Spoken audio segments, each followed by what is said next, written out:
ਸੰਧੂ ਸਾਹਿਬ ਕੁੰਵਰ ਵਿਜੇ ਪ੍ਰਤਾਪ ਹੋਰੀ ਕਹਿੰਦੇ ਕਿਸੇ ਤਰ੍ਹਾਂ ਦੀ ਸਵਾਲਾਂ ਦੇ ਦਾਇਰੇ ਵਿੱਚ ਆ ਗਏ। ਉਹਨਾਂ ਨੇ 2 ਪੁਲਿਸ ਅਧਿਕਾਰੀਆਂ ਦੀ ਨਿਯੁਕਤੀ ਕੀਤੀ ਹੈ, ਜਿਹਦੇ ਉੱਤੇ ਕਾਫੀ ਇਤਰਾਜ਼ ਉਠਾਏ ਜਾ ਰਹੇ ਨੇ।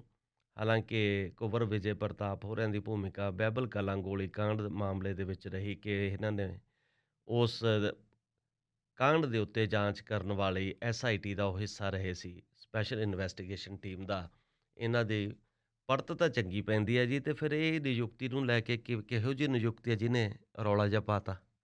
ਰਮਨ ਜੀ, ਕਈ ਗੱਲਾਂ ਵੈਸੇ ਤਾਂ ਮੌਕੇ 'ਤੇ ਹੀ ਸਾਹਮਣੇ ਆਉਣੀਆਂ ਚਾਹੀਦੀਆਂ ਨੇ, ਪਰ ਮੌਕੇ 'ਤੇ ਸਾਹਮਣੇ ਉਹ ਨਾ ਆ ਸਕਣ ਕਰਕੇ ਜਿਹੜੇ ਨਤੀਜੇ ਚਾਹੀਦੇ ਨੇ ਉਹ ਵੀ ਪ੍ਰਾਪਤ ਨਹੀਂ ਹੁੰਦੇ। ਵੀ ਬਾਅਦ ਵਿੱਚ ਕਈ ਤਰ੍ਹਾਂ ਦੇ ਵਿਵਾਦ ਜਿਹੜੇ ਨੇ ਉਹ ਵੀ ਛਿੜਦੇ ਆ, ਔਰ ਸੰਬੰਧਿਤ ਮਾਮਲੇ ਜਿਹੜੇ ਨੇ ਉਹ ਕਿਵੇਂ ਲਟਕ ਜਾਂਦੇ ਨੇ, ਕਿਵੇਂ ਲੋਕ ਸਫ਼ਰ ਕਰਦੇ ਨੇ, ਕਿਸ ਤਰ੍ਹਾਂ ਵੱਡੇ ਵੱਡੇ ਮਾਮਲੇ ਜਿਹੜੇ ਨੇ ਉਹਨਾਂ ਬਾਰੇ ਵੀ ਸਰਕਾਰਾਂ ਜਿਹੜੀਆਂ ਨੇ ਉਹ ਕਿੰਨੀਆਂ ਕੁ ਗੰਭੀਰ ਹੁੰਦੀਆਂ ਨੇ, ਜਾਂ ਉੱਥੇ ਜਿਹੜੇ ਅਧਿਕਾਰੀ ਕੰਮ ਕਰਦੇ ਨੇ ਜਿਨ੍ਹਾਂ ਨੇ ਉਹਨਾਂ ਮਾਮਲਿਆਂ ਨੂੰ ਹੱਥ ਵਿੱਚ ਲਿਆ ਹੁੰਦਾ ਹੈ, ਉਹਨਾਂ ਨੂੰ ਨਜਿੱਠਣ ਦਾ ਜ਼ਿੰਮਾ ਹੁੰਦਾ ਹੈ, ਉਹਨਾਂ ਦੀ ਕਾਰਗੁਜ਼ਾਰੀ ਜਿਹੜੀ ਹੈ ਉਹ ਵੀ ਕਈ ਵਾਰ ਸ਼ੱਕ ਦੇ ਘੇਰੇ ਵਿੱਚ ਆ ਜਾਂਦੀ ਹੈ। ਹੁਣ ਇਹ ਜਿਹੜੀ ਗੱਲ ਕੁੰਵਰ ਵਿਜੇ ਪ੍ਰਤਾਪ ਸਿੰਘ ਹੋਰਾਂ ਨੇ ਕੀਤੀ ਹੈ, ਇਹ ਕਿਉਂਕਿ 2 ਦਿਨ ਅਸੀਂ ਸਰੋਤਿਆਂ ਨਾਲ ਜੁੜ ਨਹੀਂ ਸਕੇ, ਔਰ ਇਸ ਦੌਰਾਨ ਕਈ ਮਸਲੇ ਅਹਿਮ ਜਿਹੜੇ ਪੰਜਾਬ ਨਾਲ ਸੰਬੰਧਿਤ ਉਹ ਆਏ, ਅਤੇ ਇਹ ਕਿਉਂਕਿ ਮਸਲਾ ਜਿਹੜਾ ਜਾਂ ਤਾਂ ਉੱਥੇ ਗੱਲ ਹੋ ਕੇ ਸ਼ੁਰੂ ਹੋ ਕੇ ਠੱਪ ਹੋ ਜਾਏ ਵੱਖਰੀ ਗੱਲ ਹੁੰਦੀ ਹੈ, ਕਈ ਮਸਲੇ ਇਹੋ ਜਿਹੇ ਆ ਜਿਹੜੇ ਫਿਰ ਅੱਗੇ ਮੁੱਕਣ ਦਾ ਨਾਂ ਨਹੀਂ ਲੈਂਦੇ। ਔਰ ਇਹ ਬਹਿਬਲ ਕਲਾਂ ਦਾ ਜਿਹੜਾ ਕਾਂਡ ਹੈ, ਬਹਿਬਲ ਕਲਾਂ ਬਰਗਾੜੀ ਕਲਾਂ ਕਾਂਡ ਆ ਜਿਹੜਾ, ਇਹ ਤਾਂ 15 ਤੋਂ ਚੱਲਿਆ ਆ ਰਿਹਾ ਹੈ। ਇਹਨੂੰ ਕਿੰਨਾ ਸਮਾਂ ਹੋ ਗਿਆ ਇਸ ਵੇਲੇ ਤੱਕ, ਜਦੋਂ ਅਕਾਲੀ ਦਲ ਭਾਰਤੀ ਜਨਤਾ ਪਾਰਟੀ ਦੀ ਸਰਕਾਰ ਸੀ ਉਸ ਵੇਲੇ ਵਾਪਰਿਆ। ਔਰ ਆਪਾਂ ਇਹ ਗੱਲ ਵਾਰ-ਵਾਰ ਦੱਸਦੇ ਹਾਂ, ਸਰੋਤਿਆਂ ਨੂੰ ਵਾਰ-ਵਾਰ ਆਪਾਂ ਸਾਂਝੀ ਕਰਦੇ ਹਾਂ ਕਿ ਕਿੰਨੀਆਂ ਜਾਂਚ ਟੀਮਾਂ ਗਠਿਤ ਹੋਈਆਂ, ਸਪੈਸ਼ਲ ਇਨਵੈਸਟੀਗੇਸ਼ਨ ਟੀਮ ਗਠਿਤ ਹੋਈਆਂ, ਕਮਿਸ਼ਨ ਵੀ ਬਣੇ, ਜਾਂਚ ਕਮਿਸ਼ਨ ਵੀ ਬਣੇ, ਪਰ ਮਾਮਲਾ ਅਜੇ ਤੱਕ ਤਕਰੀਬਨ ਉੱਥੇ ਦਾ ਉੱਥੇ ਹੀ ਹੈ। ਕੋਈ ਚੀਜ਼ ਜਿਹੜੀ ਨਿੱਤਰ ਕੇ ਸਾਫ਼ ਹੋ ਕੇ ਸਾਹਮਣੇ ਨਹੀਂ ਆਈ। ਜਿਸ ਵੇਲੇ ਤੁਹਾਨੂੰ ਯਾਦ ਹੋਏਗਾ, ਪਿਛਲੇ ਸਾਲ ਕੁੰਵਰ ਵਿਜੇ ਪ੍ਰਤਾਪ ਸਿੰਘ ਨੇ ਸਿੱਟ ਤੋਂ ਅਸਤੀਫਾ ਦਿੱਤਾ ਸੀ, ਅਤੇ ਉਸ ਵੇਲੇ ਵੀ ਬੜਾ ਹੰਗਾਮਾ ਹੋਇਆ ਸੀ ਕਿ ਆਖਰਕਾਰ ਉਹਨਾਂ ਨੇ ਅਸਤੀਫਾ ਕਿਉਂ ਦਿੱਤਾ।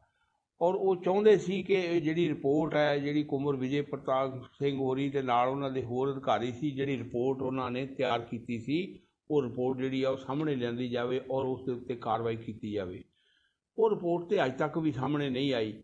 ਪਰ ਉਸ ਵੇਲੇ ਕੁੰਵਰ ਵਿਜੇ ਪ੍ਰਤਾਪ ਸਿੰਘ ਨੇ ਅਸਤੀਫਾ ਦੇ ਦਿੱਤਾ, ਅਤੇ ਬਹੁਤ ਸਾਰੇ ਲੋਕ ਜਿਹੜੇ ਸੀ ਉਹ ਇਹ ਸਮਝਣ ਲੱਗ ਪਏ ਕਿ ਕੁੰਵਰ ਵਿਜੇ ਪ੍ਰਤਾਪ ਸਿੰਘ ਨੇ ਜਿਹੜਾ ਉਹ ਆਪਣੇ ਕਿਸੇ ਨਿੱਜੀ ਮੋਟਿਵ ਵਾਸਤੇ, ਕਿਸੇ ਸਵਾਰਥ ਵਾਸਤੇ, ਕੋਈ ਉਹਨਾਂ ਨੇ ਹੋਰ ਕੋਈ ਲਾਹਾ ਲੈਣ ਵਾਸਤੇ ਜਿਹੜਾ ਅਸਤੀਫਾ ਦਿੱਤਾ ਹੈ, ਔਰ ਇਹਦਾ ਜਾਂਚ ਦੇ ਨਾਲ ਕੋਈ ਸੰਬੰਧ ਨਹੀਂ ਹੈ।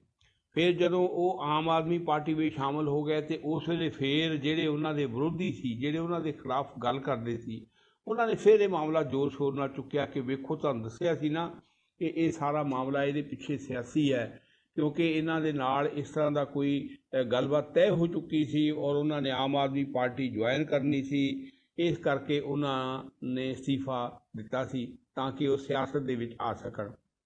ਫਿਰ ਉਸ ਤੋਂ ਅਗਲੀ ਗੱਲ ਹੋਈ ਜਦੋਂ ਉਹਨਾਂ ਨੂੰ ਅੰਮ੍ਰਿਤਸਰ ਤੋਂ ਟਿਕਟ ਮਿਲੀ MLA ਦੀ ਸੀਟ ਲੜਨ ਵਾਸਤੇ। ਉਸ ਵੇਲੇ ਫਿਰ ਇਹ ਗੱਲ ਹੋਈ ਕਿ ਹੁਣ ਜਿਹੜੀ ਗੱਲ ਸੀ ਉਹ ਪੂਰੀ ਤਰ੍ਹਾਂ ਸਾਹਮਣੇ ਆ ਗਈ ਹੈ ਕਿ ਉਹ MLA ਬਣਨਾ ਚਾਹੁੰਦੇ ਸੀ, ਉਹ ਚੋਣ ਲੜਨਾ ਚਾਹੁੰਦੇ ਸੀ, ਇਸ ਕਰਕੇ ਉਹਨਾਂ ਨੇ ਅਸਤੀਫਾ ਦਿੱਤਾ।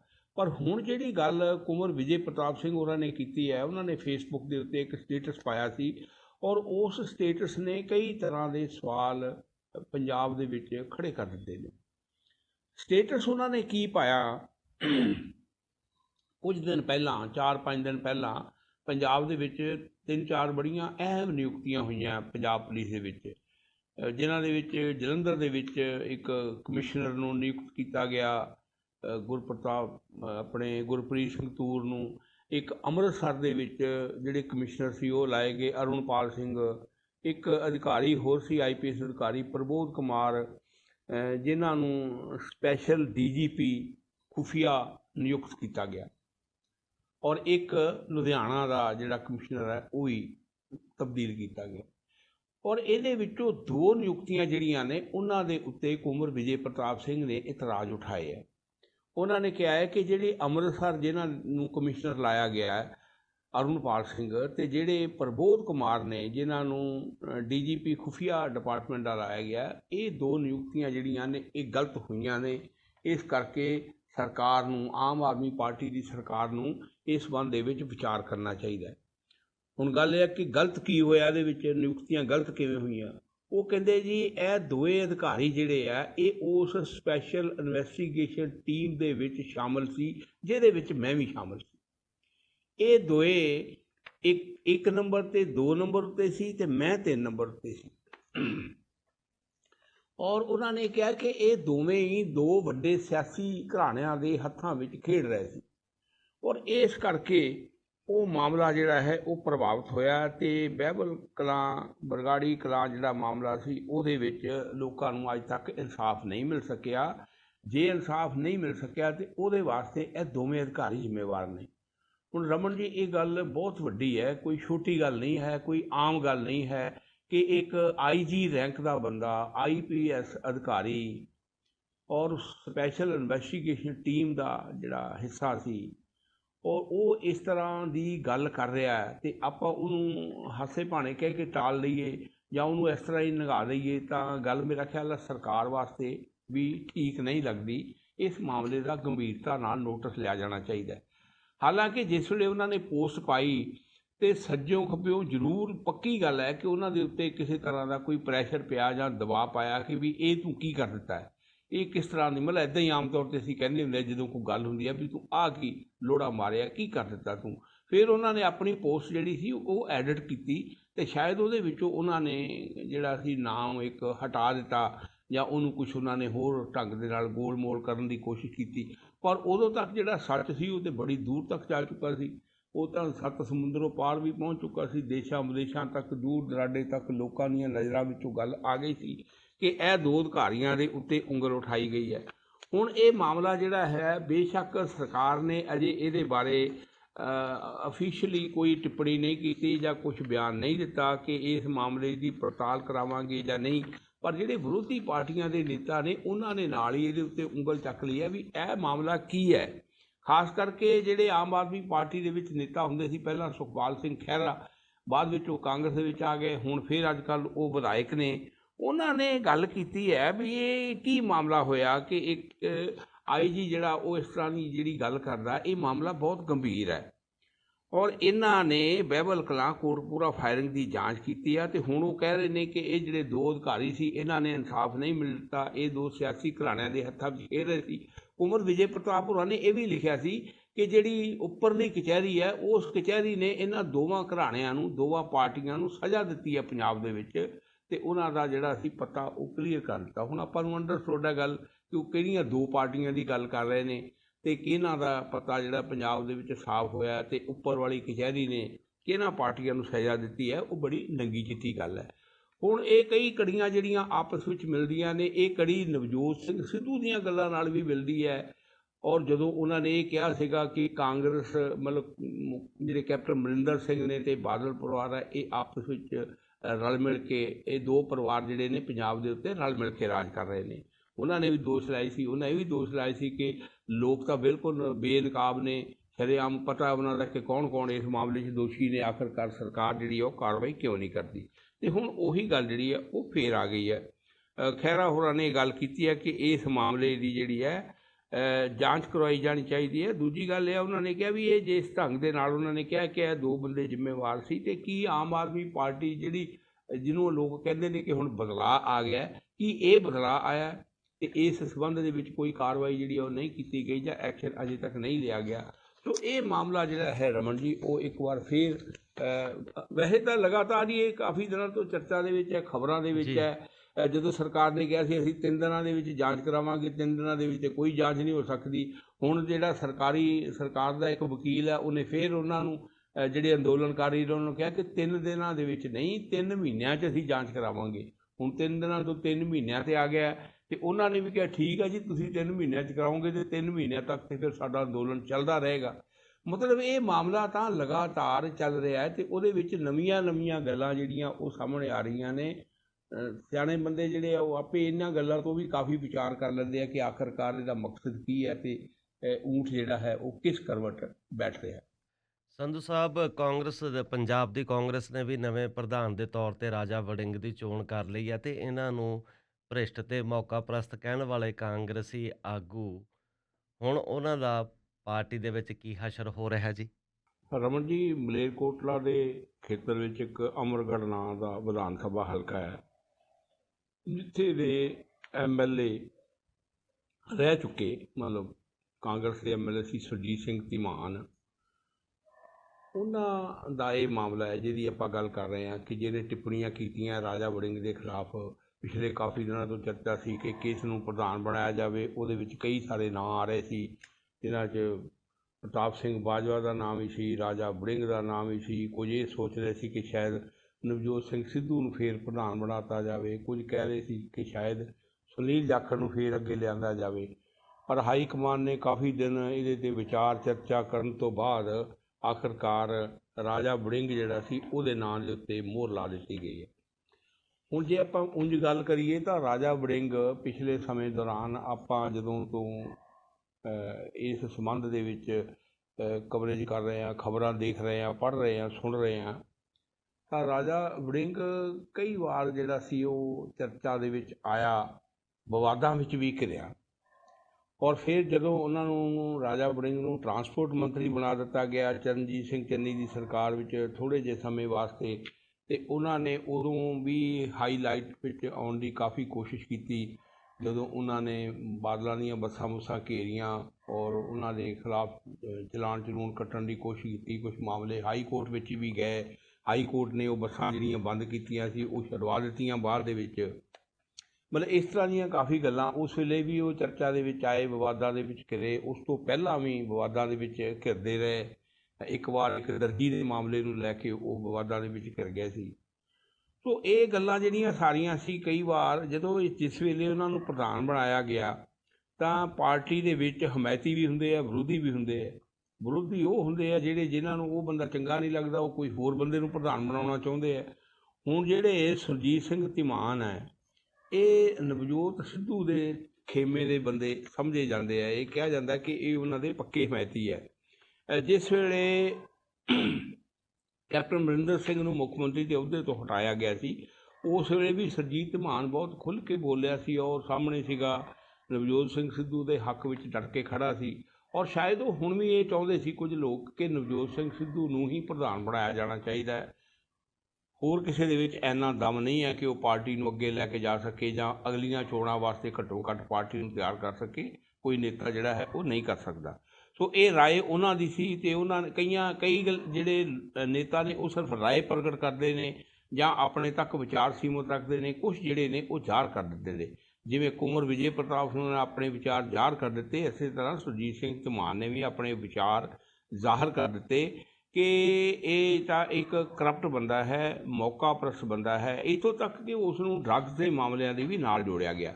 ਕਿਹਾ ਗਿਆ ਕਿ ਡਰੱਗਸ ਦੇ ਮਾਮਲੇ ਦੇ ਸੰਬੰਧ ਵਿੱਚ ਕੁਝ ਪੈਸਿਆਂ ਦਾ ਲੈਣ ਦੇਣ ਸੀ ਔਰ ਉਹਦੇ ਵਿੱਚ ਜਦੋਂ ਇਹ ਲਪੇਟੇ ਵਿੱਚ ਆ ਰਹੇ ਸੀ ਤਾਂ ਉਹਦੇ ਤੋਂ ਬਚਾਅ ਵਾਸਤੇ ਬਾਦਲ ਪਰਿਵਾਰ ਦੇ ਕੋਲ ਉਹ ਪਹੁੰਚ ਗਏ ਸੀ। ਇਸ ਕਰਕੇ ਉਹਨਾਂ ਨੂੰ ਮੌਕਾਪ੍ਰਸਤ ਕਿਹਾ ਗਿਆ ਕਿ ਜੇ ਉਹਨਾਂ ਨੂੰ ਲੋੜ ਪਈ ਤਾਂ ਉਹ ਬਾਦਲ ਪਰਿਵਾਰ ਕੋਲ ਵੀ ਚਲੇ ਗਏ, ਅਤੇ ਜੇ ਉਹਨਾਂ ਨੂੰ ਨਹੀਂ ਲੋੜ ਪਈ ਤਾਂ ਉਹ ਕਾਂਗਰਸ ਨਾਲ ਵੀ ਜੁੜ ਗਏ। ਉਹ ਸਾਰਾ ਮਤਲਬ ਇਸ ਤਰ੍ਹਾਂ ਦੇ ਇਲਜ਼ਾਮ ਉਹਨਾਂ ਦੇ ਉੱਤੇ ਲਾਏ। ਪੈਸੇ ਦੇ ਲੈਣ ਦੇਣ ਦੀ ਵੀ ਗੱਲ ਹੋਈ, ਡਰੱਗਸ ਦੀ ਵੀ ਗੱਲ ਹੋਈ, ਔਰ ਇਹ ਗੱਲ ਪਬਲਿਕਲੀ ਜਦੋਂ ਉਹਨਾਂ ਨੇ ਕਹਿ ਦਿੱਤੇ। ਹੁਣ ਜੇ ਕੱਲ੍ਹ ਦਿਹਾੜੇ ਇੱਕ ਪ੍ਰਧਾਨ ਬਣਾਇਆ, ਹਾਈ ਕਮਾਨ ਨੇ ਪ੍ਰਧਾਨ ਬਣਾਇਆ, ਅਤੇ ਅੱਜ ਪਾਰਟੀ ਦੇ ਵਿੱਚ ਹੀ ਕੋਈ ਲੋਕ ਜਿਹੜੇ ਆ ਉੱਠ ਕੇ ਉਹਦੇ ਉੱਤੇ ਟੀਕਾ ਟਿੱਪਣੀ ਕਰਨ ਲੱਗ ਪੈਣ ਤਾਂ ਮੌਕੇ ਉੱਤੇ ਤਾਂ ਬੁਰਾ ਹੀ ਲੱਗੇਗਾ ਹਾਈ ਕਮਾਨ ਨੂੰ ਵੀ, ਜਿਨ੍ਹਾਂ ਨੇ ਨਿਯੁਕਤੀ ਕੀਤੀ ਹੈ। ਹਾਈ ਕਮਾਨ ਨੇ ਕੀ ਸੋਚ ਕੇ ਰਾਜਾ ਵੜਿੰਗ ਦੀ ਨਿਯੁਕਤੀ ਕੀਤੀ ਹੈ, ਇਹਦੇ ਬਾਰੇ ਤਾਂ ਉਹ ਹੀ ਦੱਸ ਸਕਦੇ ਆ, ਪਰ ਉਹਨਾਂ ਨੇ ਤੁਰੰਤ ਇਹਦੇ ਉੱਤੇ ਐਕਸ਼ਨ ਦਿਖਾਇਆ ਅਤੇ ਜਿਹੜੇ ਧੀਮਾਨ ਸਾਹਿਬ ਹੈ ਉਹਨਾਂ ਨੂੰ ਪਾਰਟੀ ਦੇ ਵਿੱਚੋਂ ਬਾਹਰ ਕੱਢ ਦਿੱਤਾ। ਉਹਦੇ ਬਾਰੇ ਜਿਹੜੀ ਸੀ ਅਨੁਸ਼ਾਸਨਾਤਮਕ ਕਮੇਟੀ ਜਿਹੜੀ ਹੈ, ਡਿਸਪਲਿਨਰੀ ਕਮੇਟੀ ਹੈ ਜਿਹੜੀ ਪਾਰਟੀ ਦੀ, ਉਹਨਾਂ ਨੇ ਉਹਦਾ ਫਟਾਫਟ ਐਕਸ਼ਨ ਲਿਆ, ਉਹਦੇ ਖਿਲਾਫ ਲੈਟਰ ਜਾਰੀ ਕੀਤਾ, ਅਤੇ ਜਿਹੜੇ ਪੰਜਾਬ ਦੇ ਕਾਂਗਰਸ ਦੇ ਮਾਮਲਿਆਂ ਦੇ ਇੰਚਾਰਜ ਨੇ ਹਰੀਸ਼ ਚੌਧਰੀ, ਉਹਨਾਂ ਨੇ ਦਸਤਖਤ ਕੀਤੇ ਅਤੇ ਉਹ ਉਹਨਾਂ ਨੂੰ ਭੇਜ ਦਿੱਤਾ। ਦੂਜੇ ਪਾਸੇ ਜਿਹੜੇ ਸੁਰਜੀਤ ਧੀਮਾਨ ਨੇ, ਉਹਨਾਂ ਨੇ ਆਪਣੇ ਜਦੋਂ ਉਹਨਾਂ ਨੂੰ ਪਤਾ ਲੱਗਿਆ ਕਿ ਮੈਨੂੰ ਪਾਰਟੀ ਵਿੱਚੋਂ ਕੱਢ ਦਿੱਤਾ ਗਿਆ ਹੈ, ਤਾਂ ਉਹਨਾਂ ਨੇ ਕਹਿੰਦੇ ਲੱਡੂ ਵੰਡੇ ਇਸ ਮਾਮਲੇ ਵਿੱਚ, ਕਿ ਮੈਂ ਪਹਿਲਾ ਅਜਿਹਾ ਵਿਅਕਤੀ ਹਾਂ ਜਿਸ ਨੇ ਲੱਡੂ ਵੰਡ ਕੇ ਇਸ ਮਾਮਲੇ ਦੀ खुशी मनाई है कि मैं कहता करप्ट नूं करप्ट किया, भ्रिष्ट नूं भ्रिष्ट किया। मैं कोई झूठ नहीं बोलिया। जे ਉਹਦੀ ਮੈਨੂੰ सज़ा मिली है, पार्टी समझदी है तो मेरे मैं मतलब ਇਹਨੂੰ ਚੰਗਾ ਸਮਝਦਾ, ठीक समझदा। तो इस करके उन्होंने कहा ਹੁਣ ਅੱਗੋਂ कोई गल ਇਹ ਇੱਥੋਂ तक भी ਉਹਦੇ ਬਾਰੇ ਕਿਹਾ ਗਿਆ कि एक अनाड़ी ਬੰਦੇ ਨੂੰ ਪ੍ਰਧਾਨ ਲਾ ਦਿੱਤਾ ਜਿਹੜਾ ਪਾਰਟੀ ਨੂੰ ਚਲਾ ਨਹੀਂ ਸਕਦਾ। ਕੋਈ ਹੋਰ ਲੋਕ ਵੀ ਆ ਜਿਹੜੇ ਜਿਨ੍ਹਾਂ ਨੇ ਮਾੜੀ ਮੋਟੀ ਕੁਸਰ ਮੁਸਰ ਕੀਤੀ ਹੈ, ਖੁੱਲ੍ਹ ਕੇ ਸਾਹਮਣੇ ਨਹੀਂ ਆਏ। ਜਿਹੜੇ ਸਾਬਕਾ ਵਿਧਾਇਕ ਸੁਨੀਲ ਦੱਤੀ ਨੇ, ਪੰਜਾਬ ਦੇ ਕਾਫੀ ਚਰਚਿਤ ਨਾਂ ਆ ਉਹਨਾਂ ਦਾ ਵੀ, ਔਰ ਇੱਕ ਨਵਜੋਤ ਸਿੱਧੂ ਦੇ ਸਲਾਹਕਾਰ ਸੀਗੇ ਸੁਰਿੰਦਰ ਢੱਲਾ, ਉਹਨਾਂ ਨੇ ਵੀ ਇਹ ਮਤਲਬ ਉਹਨਾਂ ਸਾਰਿਆਂ ਨੇ ਵੀ ਇਹ ਗੱਲ ਕੀਤੀ ਹੈ ਕਿ ਇਹ ਨਿਯੁਕਤੀ ਹਾਈ ਕਮਾਂਡ ਨੇ ਗਲਤ ਕੀਤੀ ਹੈ, ਇਹਦਾ ਪਾਰਟੀ ਨੂੰ ਨੁਕਸਾਨ ਹੋਵੇਗਾ। ਹਾਂਜੀ। ਤੇ ਜਵਾਹਰ ਲਾਲ ਨਹਿਰੂ ਯੂਨੀਵਰਸਿਟੀ ਇੱਕ ਵਾਰ ਫਿਰ ਖਬਰਾਂ ਦੇ ਵਿੱਚ ਆ ਰਹੀ ਹੈ ਤੇ ਖਾਣੇ ਨੂੰ ਲੈ ਕੇ ਝਗੜਾ ਹੋ ਗਿਆ। ਕਹਿੰਦੇ ਕੋਈ ਹਿੰਸਾ ਵਾਪਰੀ ਤੇ 6 ਵਿਦਿਆਰਥੀ ਜ਼ਖਮੀ ਹੋਏ ਨੇ। ਇਹ ਕਿਹੋ ਜਿਹੇ ਖਾਣੇ ਦਾ ਰੌਲਾ ਜੀ? ਰਮਨ ਜੀ, ਬੜੀ ਮੰਦਭਾਗੀ ਜਿਹੀ ਗੱਲ ਹੈ। ਹਿੰਦੁਸਤਾਨ ਦੇ ਵਿੱਚ ਕੁਝ ਸਮਝ ਨਹੀਂ ਆ ਰਹੀ ਗੱਲਬਾਤ। ਪਿਛਲੇ ਕਾਫੀ ਸਮੇਂ ਤੋਂ ਇਸ ਤਰ੍ਹਾਂ ਦੇ ਵਿਵਾਦ ਜਿਹੜੇ ਵੱਖ-ਵੱਖ ਤਰ੍ਹਾਂ ਦੇ ਸਾਹਮਣੇ ਆਉਂਦੇ ਨੇ। ਕੋਈ ਸ਼ਰਾਬ ਪੀਣ ਵਾਲੇ ਨੂੰ ਕਹਿ ਦਿੰਦਾ ਕਿ ਇਹ ਤਾਂ ਭਾਰਤੀ ਹੀ ਨਹੀਂ ਹਨ, ਇਹ ਇੰਡੀਅਨ ਲੋਕ ਹੀ ਨਹੀਂ ਹੈ ਜਿਹੜੇ ਇੱਥੇ ਸ਼ਰਾਬ ਪੀਂਦੇ ਆ। ਹੁਣ ਦੇਖੋ ਭਾਰਤ ਸਰਕਾਰ ਜਿਹੜੀ ਹੈ ਉਹ ਇਹਦੇ ਤੋਂ ਕਿੰਨਾ ਮਾਲੀਆ ਕਮਾ ਰਹੀ ਹੈ, ਰਾਜ ਸਰਕਾਰਾਂ ਕਿੰਨਾ ਪੈਸਾ ਕਮਾ ਰਹੀਆਂ ਨੇ ਐਕਸਾਈਜ਼ ਤੋਂ। ਅਤੇ ਦੂਜੇ ਪਾਸੇ ਜਿਹੜੇ ਨੇਤਾ ਲੋਕ ਨੇ ਉਹ ਆਪ ਹੀ ਕੋਈ ਦੂਜੇ ਸੂਬੇ ਦਾ। ਹੁਣ ਜੇ ਬਿਹਾਰ ਦੇ ਵਿੱਚ ਸ਼ਰਾਬ ਦੇ ਉੱਤੇ ਪਾਬੰਦੀ ਲਾਈ ਹੋਈ ਹੈ ਅਤੇ ਬਾਕੀ ਇੰਡੀਆ ਵਿੱਚ ਉਹ ਚੱਲ ਰਹੀ ਹੈ ਨਾ, ਪਹਿਲੀ ਗੱਲ ਤਾਂ ਇਹ ਸਾਡੀ ਸੋਚ ਕਿੱਦਾਂ ਦੀ ਹੈ। ਕਿਤੇ ਅਸੀਂ ਸ਼ਰਾਬ 'ਤੇ ਪਾਬੰਦੀ ਲਾਉਣ ਦੀ ਕੋਸ਼ਿਸ਼ ਕਰਦੇ ਹਾਂ, ਕਿਤੇ ਅਸੀਂ ਨੌਨ ਵੈੱਜ ਦੇ ਉੱਤੇ ਪਾਬੰਦੀ ਲਾਉਣ ਦੀ ਕੋਸ਼ਿਸ਼ ਕਰਦੇ ਹਾਂ, ਫਿਰ ਨੌਨ ਵੈੱਜ ਦੀਆਂ ਕਿਸਮਾਂ ਦੇ ਉੱਤੇ ਪਾਬੰਦੀਆਂ ਲੱਗਣ ਲੱਗ ਪੈਂਦੀਆਂ। ਮਤਲਬ ਇਹ ਕਈ ਤਰ੍ਹਾਂ ਦੀਆਂ ਗੱਲਾਂ। ਹੁਣ ਜਵਾਹਰ ਲਾਲ ਨਹਿਰੂ ਯੂਨੀਵਰਸਿਟੀ ਵਿੱਚ ਵੀ ਇਸੇ ਤਰ੍ਹਾਂ ਦਾ ਇੱਕ ਮਾਮਲਾ ਸਾਹਮਣੇ ਆਇਆ ਕਿ ਉੱਥੇ ਕੁਝ ਵਿਦਿਆਰਥੀ ਜਿਹੜੇ ਸੀ ਜਿਨ੍ਹਾਂ ਦਾ ਸੰਬੰਧ ਜਿਹੜਾ ਹੈ ਅਖਿਲ ਭਾਰਤੀ ਵਿਦਿਆਰਥੀ ਪਰਿਸ਼ਦ ਜਿਹੜੀ ABVP ਆ ਉਹਦੇ ਨਾਲ ਦੱਸਿਆ ਜਾ ਰਿਹਾ। ਉਹਨਾਂ ਨੇ ਆ ਕੇ ਉੱਥੇ ਜਵਾਹਰ ਲਾਲ ਨਹਿਰੂ ਯੂਨੀਵਰਸਿਟੀ ਦੀ ਮੈਸ ਦੇ ਵਿੱਚ ਇਹ ਕਿਹਾ ਵੀ ਇੱਥੇ ਜਿੰਨਾ ਚਿਰ ਰਾਮਨੌਮੀ ਚੱਲ ਰਹੀ, ਨਰਾਤੇ ਚੱਲ ਰਹੇ ਨੇ, ਉਹਨਾਂ ਚਿਰ ਇੱਥੇ ਨੌਨ ਵੈੱਜ ਖਾਣਾ ਨਹੀਂ ਬਣੇਗਾ। ਔਰ ਜਿਹੜੇ ਸਟੂਡੈਂਟ ਜਿਹੜੇ ਖਾਂਦੇ ਨੇ 24 ਆਵਰ ਜਾਂ ਸਵੇਰੇ ਸ਼ਾਮ ਜਿਨ੍ਹਾਂ ਨੇ ਨੌਨ ਵੈੱਜ ਖਾਣਾ ਹੁੰਦਾ, ਉਹਨਾਂ ਨੇ ਇਤਰਾਜ਼ ਉਠਾਇਆ ਵੀ ਇਸ ਤਰ੍ਹਾਂ ਦਾ ਨਹੀਂ ਹੋਣਾ ਚਾਹੀਦਾ। ਹੁਣ ਅਸੀਂ ਉਹਨੇ ਦਿਨ ਰੋਟੀ ਨਾ ਖਾਈਏ, ਖਾਣਾ ਨਾ ਖਾਈਏ, ਇਹ ਕਿੱਦਾਂ ਹੋ ਸਕਦਾ? ਪਰ ਇਸ ਗੱਲ ਨੂੰ ਲੈ ਕੇ ਤਕਰਾਰ ਹੋਈ। ਤਕਰਾਰ ਤੋਂ ਬਾਅਦ ਝਗੜਾ ਹੋਇਆ। ਉਹਦੇ ਵਿੱਚ ਕੁਛ 5-6 ਲੋਕ ਜਿਹੜੇ ਸੀ ਉਹ ਜ਼ਖਮੀ ਹੋ ਗਏ। ਹਜੇ ਪੁਲਿਸ ਜਿਹੜੀ ਆ ਉਹ ਇਸ ਚੀਜ਼ ਨੂੰ ਪਛਾਣਨ ਦੀ, ਲੱਭਣ ਦੀ ਕੋਸ਼ਿਸ਼ ਕਰ ਰਹੀ ਹੈ ਕਿ ਕੌਣ ਕੌਣ ਲੋਕ ਸੀ। ਪਰ ਫਿਰ ਵੀ ਜਿੱਦਾਂ ਦੱਸਿਆ ਗਿਆ ਉਹਦੇ ਅਕੋਰਡਿੰਗਲੀ ਉਹ ਅਖਿਲ ਭਾਰਤੀ ਵਿਦਿਆਰਥੀ ਪਰਿਸ਼ਦ ਦੇ ਕੁਝ ਅਣਪਛਾਤੇ ਲੋਕਾਂ ਦੇ ਖਿਲਾਫ ਮੁਕੱਦਮਾ ਦਰਜ ਕੀਤਾ ਗਿਆ ਕਿ ਉਹਨਾਂ ਨੇ ਇਹ ਕੀਤਾ। ਬਾਕੀ ਯੂਨੀਵਰਸਿਟੀ ਦੀ ਮੈਨੇਜਮੈਂਟ ਨੇ ਕਿਹਾ ਕਿ ਇੱਥੇ ਹਿੰਸਾ ਬਿਲਕੁਲ ਬਰਦਾਸ਼ਤ ਨਹੀਂ ਹੋਵੇਗੀ ਔਰ ਸਾਰਿਆਂ ਨੂੰ ਭਾਈਚਾਰਕ ਸਾਂਝ ਅਤੇ ਆਪਸੀ ਸਦਭਾਵਨਾ ਦੇ ਨਾਲ ਪਿਆਰ ਬਣਾ ਕੇ ਰਹਿਣਾ ਪਵੇਗਾ। ਇਹ ਫੈਸਲਾ ਤਾਂ ਯੂਨੀਵਰਸਿਟੀ ਨੇ ਕਰਨਾ ਹੈ ਜਾਂ ਯੂਨੀਵਰਸਿਟੀ ਦੀ ਮੈਨੇਜਮੈਂਟ ਨੇ ਕਰਨਾ ਹੁੰਦਾ ਕਿ ਉਹਨਾਂ ਦੀਆਂ ਮੈਸਾਂ ਜਿਹੜੀਆਂ ਨੇ ਉਹਨਾਂ 'ਚ ਕਿਹੋ ਜਿਹਾ ਖਾਣਾ ਬਣੇ ਜਾਂ ਉਹਨਾਂ ਦੇ ਕੋਲ ਕਿਸ ਤਰ੍ਹਾਂ ਦੇ ਸਟੂਡੈਂਟ ਆਉਣ। ਕੱਲ੍ਹ ਨੂੰ ਮਿਸਾਲ ਦੇ ਤੌਰ 'ਤੇ ਇੱਦਾਂ ਦੀ ਪਾਬੰਦੀ ਵੀ ਲੱਗ ਸਕਦੀ ਹੈ ਕਿ ਜਿਹੜੇ ਨੌਨ ਵੈੱਜ ਖਾਣ ਵਾਲੇ ਸਟੂਡੈਂਟ ਆ ਜੀ ਉਹਨਾਂ ਨੂੰ ਅਸੀਂ ਦਾਖਲ ਨਹੀਂ ਕਰਾਂਗੇ, ਜਾਂ ਜਿਨ੍ਹਾਂ ਦੇ ਘਰਾਂ ਪਰਿਵਾਰਾਂ ਵਿੱਚ ਸ਼ਰਾਬ ਦੀ ਵਰਤੋਂ ਹੁੰਦੀ ਆ ਉਹਨਾਂ ਦੇ ਬੱਚਿਆਂ ਨੂੰ ਵੀ ਨਹੀਂ ਅਸੀਂ ਇੱਥੇ ਪੜ੍ਹਾਵਾਂਗੇ। ਕੱਲ੍ਹ ਨੂੰ ਇੱਦਾਂ ਦੀਆਂ ਗੱਲਾਂ ਵੀ ਆ ਸਕਦੀਆਂ। ਮਤਲਬ ਬੜੀਆਂ ਅਜੀਬੋ ਗਰੀਬ ਜਿਹੀਆਂ ਗੱਲਾਂ ਨੇ ਜਿਹੜੀਆਂ ਰਮਨ ਜੀ ਸਾਹਮਣੇ ਆ ਰਹੀਆਂ ਨੇ। ਇਹਨਾਂ ਨੂੰ ਨਕੇਲ ਪਾਈ ਜਾਣੀ ਚਾਹੀਦੀ, ਰੋਕਿਆ ਜਾਣਾ ਚਾਹੀਦਾ। ਇਹ ਕਿਸੇ ਦੇਸ਼ ਦੀ ਸਿਹਤ ਵਾਸਤੇ ਜ਼ਿਆਦਾ ਚੰਗੀਆਂ ਨਹੀਂ ਹਨ। ਜੀ ਸੰਧੂ ਸਾਹਿਬ, ਪੰਜਾਬ ਦੇ ਸਾਬਕਾ ਕਾਂਗਰਸ ਪ੍ਰਧਾਨ ਸੁਨੀਲ ਜਾਖੜ ਨੂੰ ਕੁਝ ਟਿੱਪਣੀਆਂ ਕਰਕੇ ਕੋਈ ਨੋਟਿਸ ਜਾਰੀ ਹੋਇਆ ਜੀ, ਕਾਰਨ ਦੱਸੋ ਇਹ ਕੀ ਨੋਟਿਸ ਹੈ? ਸੁਨੀਲ ਜਾਖੜ ਹੋਣੀ ਜਿਹੜੇ ਆ ਬੜੇ ਸੀਨੀਅਰ ਨੇਤਾ ਨੇ, ਆਗੂ ਨੇ ਪਾਰਟੀ ਦੇ ਵਿੱਚ, ਬੜਾ ਉਹਨਾਂ ਦਾ ਮਾਣ ਸਤਿਕਾਰ ਰਿਹਾ ਹੈ। ਪਰ ਪਿਛਲੇ ਕੁਝ ਸਮੇਂ ਤੋਂ ਜਿਸ ਤਰ੍ਹਾਂ ਦੀ ਉਹਨਾਂ ਦੀ ਆਵਾਜ਼ ਹੈ, ਜਿਸ ਤਰ੍ਹਾਂ ਦੇ ਉਹਨਾਂ ਦੇ ਸ਼ਬਦ ਨੇ, ਉਹਨਾਂ ਨੂੰ ਇਹ ਨਹੀਂ ਸਮਝਿਆ ਜਾ ਸਕਦਾ ਕਿ ਇੱਕ ਗੂੜ੍ਹੇ ਹੋਏ ਸਿਆਸਤਦਾਨ ਦੇ ਜਾਂ ਹੰਢੇ ਹੋਏ ਰਾਜਨੀਤੀਵਾਨ ਦੇ ਇਹ ਸ਼ਬਦ ਨੇ। ਸਭ ਤੋਂ ਪਹਿਲਾਂ ਉਹਨਾਂ ਨੇ ਸ਼ਬਦ ਬੋਲੇ ਸੀ ਜਿਸ ਵੇਲੇ ਉਹਨਾਂ ਨੂੰ ਹਟਾ ਕੇ ਨਵਜੋਤ ਸਿੱਧੂ ਨੂੰ ਪਾਰਟੀ ਦਾ ਪ੍ਰਧਾਨ ਬਣਾਇਆ ਗਿਆ ਸੀ।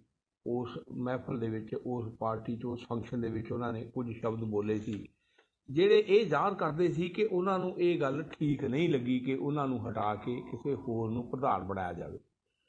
ਦੂਜੀ ਗੱਲ ਜਿਹੜੀ ਹੈ, ਫਿਰ ਉਹਨਾਂ ਨੇ ਕੁਝ ਤੇਵਰ ਆਪਣੇ ਕਿਸੇ ਨਾ ਕਿਸੇ ਢੰਗ ਨਾਲ ਉਸ ਵੇਲੇ ਜ਼ਾਹਰ ਕੀਤੇ ਜਦੋਂ ਮੁੱਖ ਮੰਤਰੀ ਚਰਨਜੀਤ ਚੰਨੀ ਨੂੰ ਬਣਾ ਦਿੱਤਾ ਗਿਆ, ਕੈਪਟਨ ਅਮਰਿੰਦਰ ਸਿੰਘ ਨੂੰ ਹਟਾਏ ਜਾਣ ਤੋਂ ਬਾਅਦ। ਅਤੇ ਉਸ ਵੇਲੇ ਵੀ ਸ਼ਾਇਦ ਸੁਨੀਲ ਜਾਖੜ ਜਿਹੜੇ ਆ ਉਹ ਇਹ ਉਮੀਦ ਕਰਦੇ ਸੀ, ਸਮਝਦੇ ਸੀ ਕਿ ਸ਼ਾਇਦ ਉਹਨਾਂ ਨੂੰ ਬਣਾਇਆ ਜਾਵੇਗਾ ਮੁੱਖ ਮੰਤਰੀ ਔਰ ਉਹਨਾਂ ਨੇ ਇਸ ਗੱਲ ਦਾ ਜ਼ਿਕਰ ਵੀ ਕੀਤਾ ਸੀ ਕਿ ਮੈਂ ਲਗਭਗ ਬਣ ਗਿਆ ਸੀ ਮੁੱਖ ਮੰਤਰੀ, ਅਤੇ ਉਹ ਅੰਬਿਕਾ ਸੋਨੀ ਹੋਰਾਂ ਨੇ ਵਿੱਚ ਉਹਦੇ ਬੋਲ ਦਿੱਤਾ ਕਿ ਨਹੀਂ ਜੀ ਨਹੀਂ, ਇੱਥੇ ਤਾਂ ਸਿੱਖ ਚਿਹਰਾ ਚਾਹੀਦਾ। ਉਦੋਂ ਵੀ ਉਹਨਾਂ ਨੇ ਕੁਝ ਟਿੱਪਣੀਆਂ ਕੀਤੀਆਂ।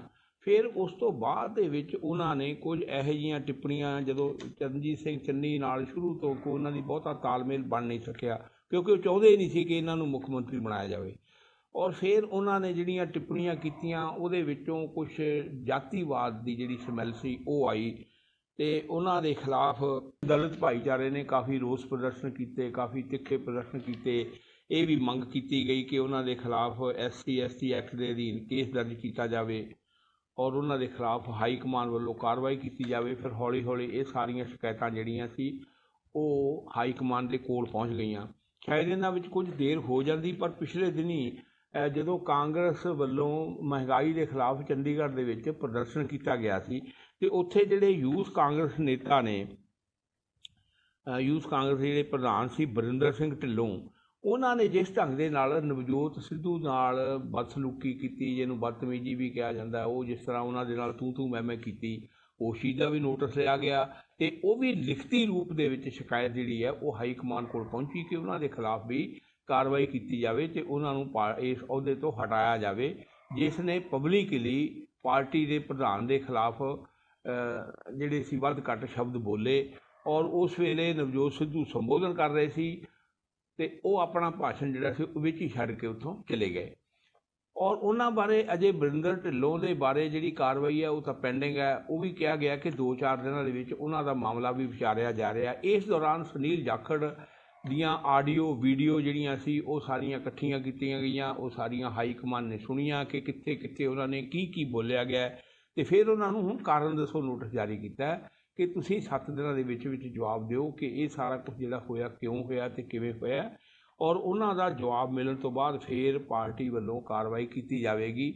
ਸ਼ਾਇਦ ਇਸ ਕਰਕੇ ਵੀ ਉਸ ਨੂੰ ਥੋੜ੍ਹਾ ਜਿਹਾ ਰੋਕ ਲਿਆ ਗਿਆ ਕਿ ਅਜੇ ਹੁਣੇ ਜਿਹੜੀ ਉਹ ਧੀਮਾਨ ਹੋਣਾ ਨੂੰ ਪਾਰਟੀ 'ਚੋਂ ਕੱਢਿਆ ਗਿਆ। ਹੁਣ ਇਹਨਾਂ ਦਾ ਮਾਮਲਾ ਆ ਗਿਆ, ਅੱਗੇ ਬਰਿੰਦਰ ਢਿੱਲੋਂ ਦਾ ਮਾਮਲਾ ਆ ਗਿਆ, ਅਤੇ ਪਾਰਟੀ ਹਾਈਕਮਾਨ ਜਿਹੜੀ ਹੈ ਉਂਝ ਉਹਨਾਂ ਨੇ ਬੜੇ ਸਖਤ ਤੇਵਰ ਦਿਖਾਇਆ ਕਿ ਹੁਣ ਕਿਸੇ ਨੂੰ ਬਰਦਾਸ਼ਤ ਨਹੀਂ ਕੀਤਾ ਜਾਏਗਾ, ਜਿਹੜਾ ਵੀ ਅਨੁਸ਼ਾਸਨ ਭੰਗ ਕਰੇਗਾ ਉਸ ਨੂੰ ਪਾਰਟੀ 'ਚੋਂ ਕੱਢ ਦਿੱਤਾ ਜਾਏਗਾ।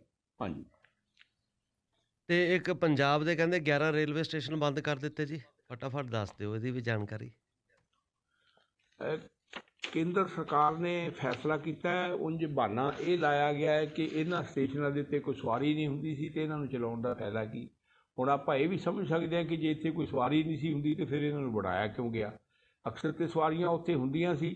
ਹੁਣ ਕਰੋਨਾ ਕਰਕੇ ਜਿਹੜੀ ਹੈ ਸੇਲ ਉਹ ਵੱਧ ਘੱਟ ਗਈ, ਜਾਂ ਲੋਕਾਂ ਨੇ ਟਰੈਵਲਿੰਗ ਘੱਟ ਕੀਤੀ, ਜਾਂ ਕੁਛ ਉਹਦੇ ਵਿੱਚ ਇਸ ਤਰ੍ਹਾਂ ਦੀ ਅਦਲਾ ਬਦਲੀ ਹੋਈ, ਤਾਂ ਉਹਦਾ ਖਮਿਆਜ਼ਾ ਜਿਹੜਾ ਹੁਣ ਉਹ ਆਮ ਲੋਕਾਂ ਨੂੰ ਭੁਗਤਣਾ ਪੈ ਰਿਹਾ। ਇਹ ਸਾਰੇ ਦੇ ਸਾਰੇ ਸਟੇਸ਼ਨ ਜਿਹੜੇ ਆ ਇਹ ਪੰਜਾਬ ਦੇ ਵੱਖ-ਵੱਖ ਜ਼ਿਲ੍ਹਿਆਂ ਦੇ ਨਾਲ ਆਪਣੇ ਤਰਨਤਾਰਨ, ਅੰਮ੍ਰਿਤਸਰ, ਫਿਰੋਜ਼ਪੁਰ, ਲੁਧਿਆਣਾ ਅਤੇ ਪਠਾਨਕੋਟ ਨਾਲ ਸੰਬੰਧਿਤ ਨੇ। ਪਠਾਨਕੋਟ ਜਿਹੜਾ ਰੇਲਵੇ ਡਿਵੀਜ਼ਨ ਹੈ ਉਹਦੇ ਅਧੀਨ ਜਿਹੜੇ ਸਟੇਸ਼ਨ ਆਉਂਦੇ ਆ ਉਹਨਾਂ ਦੇ ਵਿੱਚੋਂ 2 ਸਟੇਸ਼ਨ ਹਿਮਾਚਲ ਦੇ ਵਿੱਚ ਪੈਂਦੇ ਨੇ ਅਤੇ 11 ਜਿਹੜੇ ਨੇ ਉਹ ਪੰਜਾਬ ਦੇ ਵਿੱਚ ਪੈਂਦੇ ਨੇ। 13 ਸਟੇਸ਼ਨ ਕੁੱਲ ਮਿਲਾ ਕੇ ਸਰਕਾਰ ਵੱਲੋਂ ਬੰਦ ਕੀਤੇ ਗਏ ਨੇ ਕਿ ਇੱਥੇ ਟਿਕਟਾਂ ਦੀ ਵਿਕਰੀ ਨਾ ਦੇ ਬਰਾਬਰ ਹੁੰਦੀ ਹੈ, ਇੱਥੇ ਪੈਸਾ ਬਹੁਤ ਘੱਟ ਆਉਂਦਾ, ਅਤੇ ਲੋਕਾਂ ਨੇ ਉਹਦੇ ਖਿਲਾਫ ਨਾਲ ਹੀ ਇਹ ਪ੍ਰਦਰਸ਼ਨ ਸ਼ੁਰੂ ਕਰ ਦਿੱਤੇ ਨੇ ਕਿ ਸਾਡੇ ਕੋਲ ਇੱਕ ਸਹੂਲਤ ਜਿਹੜੀ ਹੈ ਕੇਂਦਰ ਸਰਕਾਰ ਵੱਲੋਂ ਖੋਈ ਜਾ ਰਹੀ ਹੈ।